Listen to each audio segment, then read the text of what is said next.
Salut tout le monde, bienvenue dans cette troisième partie de la formation en JavaScript. Je suis Monsieur Njoya Mohamed, votre formateur dans cette discipline. Bien, qu'allons-nous voir aujourd'hui? Aujourd'hui, nous allons voir du CSS en utilisant du JavaScript, dont l'objectif principal est d'agrandir le caractère de la police, cacher ou afficher un élément de la balise. Bien, je vais faire une illustration à travers mon navigateur. Donc cet élément que vous voyez là ici en haut, je vais essayer de le rendre beaucoup plus grand, d'accord, ou bien soit de le rétrécir, de le rendre beaucoup plus petit. Ça c'est l'agrandissement que nous allons traiter. Le deuxième élément, il est ici en bas, d'accord, il est ici en bas parce que celui-ci il est fait en HTML. Le deuxième élément, il est là en bas où je secoue ma souris, il est caché. Nous allons voir comment l'afficher. Le troisième élément, c'est celui-là, caché-moi. À travers le JavaScript, nous allons voir comment le masquer, c'est-à-dire le cacher. Donc ces éléments que vous voyez, celui-ci et celui-là, ce ne sont que des titres pour pouvoir vous guider dans ce que vous faites. Voilà pourquoi j'ai mis objectif de l'afficher. Et ici, l'objectif en bas est de le masquer. Sans tarder, nous allons passer directement à la pratique. D'accord. Là, je vais réduire mes fenêtres. Allez dans le dossier JavaScript, puisque vous avez suivi la vidéo précédente. Allez dans le dossier JavaScript. Vous créez votre programme cours 3, d'accord, et vous lancez votre éditeur de texte, ou bien vous l'ouvrez avec l'éditeur de texte. Voilà. Lorsque vous l'ouvrez, vous allez vu ici, cours 3, d'accord. Vous mettez pause à la vidéo et vous recopiez de manière intégrale tout ce que j'ai saisi là. Pour qu'on soit en phase. D'accord. Lorsque c'est déjà fait, et on va passer au premier élément ici. Cet élément là qui s'affiche là sur votre navigateur, celui-là, c'est ça ici, d'accord, c'est ça là. Je vais essayer de l'agrandir en utilisant du JavaScript. Alors pour écrire du JavaScript, bien entendu, nous allons créer les balises JavaScript qui s'appelle script, d'accord, voilà.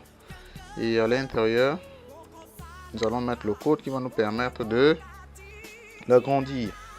Voilà la méthode, document, point get element by id, point, pardon, j'ouvre la collade, point, je vais d'abord mettre les parenthèses à l'intérieur, plus tard je vais revenir, point, style, d'accord, style, point, font, grand S, je précise bien grand S, font, size, égal, double cote ou bien simple cote, point virgule, je marque la fin de l'instruction. Maintenant, je vais mettre la taille, supposons à 40, d'accord, je mets la taille à 40, et ici dedans, je mets maintenant le nom de l'idée de la balise que je vais changer, c'est taille, voilà, c'est ici là, taille. Donc je mets la taille, et j'enregistre. Je m'en vais au navigateur là derrière, cours 3, je double-clique. Il n'a pas agrandi. Oui, c'est tout à fait normal. Je n'ai pas ajouté un dernier élément. 40 quoi? 40 pixels. D'accord. J'enregistre. Et je relance à nouveau. Et là, il s'est agrandi. Donc, voilà. Je ne sais pas si vous avez des remarques à faire. Si vous voulez rétrécir, c'est la même chose. Vous venez, vous mettez 5 pixels, vous enregistrez. Et lorsque vous venez derrière, vous le lancez à nouveau. Il est devenu tout petit, le voilà là. D'accord? Il n'est pas très lisible. Mais maintenant, vous pouvez agrandir ou bien diminuer. Ça, c'était quelque chose de facile. Je récapitule. Pour agrandir, c'est document.getElement. Je mets le nom de l'idée. Donc c'était cet élément là. Si je voulais aussi agrandir, je devais aussi le faire ici en bas. D'accord. Point. Ici il n'y a plus inner HTML mais plutôt style.fontSize 5 pixels. Mettre px. Ok. C'est très important. Pixels. Bon, je vais le mettre à 20. D'accord. J'enregistre. Je repasse encore à nouveau. Et hop, il agrandit à nouveau. Bien, c'est fini pour cette partie d'agrandissement et de rétrécissement. je vais passer au second point. Vous allez voir ici, il y a un élément qui est caché. C'est quel élément? C'est celui-là. J'étais caché, il ne s'affiche pas. Si vous remarquez bien, il ne s'affiche pas. Celui du haut s'affiche, mais lui ne s'affiche pas. Regardez très bien si je l'affiche là. Là. Il ne s'affiche pas. Alors que je l'ai écrit, il s'appelle, pardon, j'étais caché. Donc j'étais caché ne s'affiche pas. Regardez, il n'y a nulle part où on écrit j'étais caché. Il est juste en dessous de cet élément là. Donc nous allons l'afficher. Pour l'afficher, je vais venir entre ces deux lignes de code. D'accord, je vais un peu essayer de l'élargir. Voilà. Voilà. Je tape entrée. Je mets mon script. Ok. À l'intérieur, je vais écrire document point get element by grand B grand I petit I par id entre parenthèses point style puisque c'est du style point display display égal à, puisque j'ai envie de l'afficher point virgule, je mets bloc. D'accord, je veux l'afficher, je mets bloc. Qu'est-ce que je vais afficher? Je vais afficher cet élément là qui est caché. Alors quel est son ID? Il se trouve dans P, donc son ID c'est démasque, donc je vais le démasquer. J'écris là démasque. J'enregistre. Lorsque je viens là, il n'est pas affiché là. D'accord, si on compte, nous avons une ici, 2. Le troisième élément c'est élément masqué, mais lorsque je vais réactualiser, boum, le voilà qui s'affiche en bas. Vous voyez, si je viens pardon donc si je viens, je retire cet élément là. D'accord, j'enregistre, je rafraîchis, il se cache. Donc si je remets encore dedans, j'enregistre, il s'affiche. Super. Mais cependant, n'oubliez pas, au départ lorsque j'ai écrit le code, j'ai d'abord mis du style ici en haut. D'accord, c'était ce style là qui a caché cet élément. Ok, donc pour qu'on cache, lorsque vous allez évoluer dans votre programmation, d'accord, vous avez besoin d'afficher des droits. Il y a des gens qui ont le droit de voir parfois changer le droit d'utilisateur. Si vous ne voulez pas qu'un élément s'affiche, vous écrivez cet attribut style display none. Mais celui qui a tous les droits, alors vous donnez la possibilité de pouvoir afficher tous les éléments. Bien, c'est une parenthèse. Nous passons au troisième point.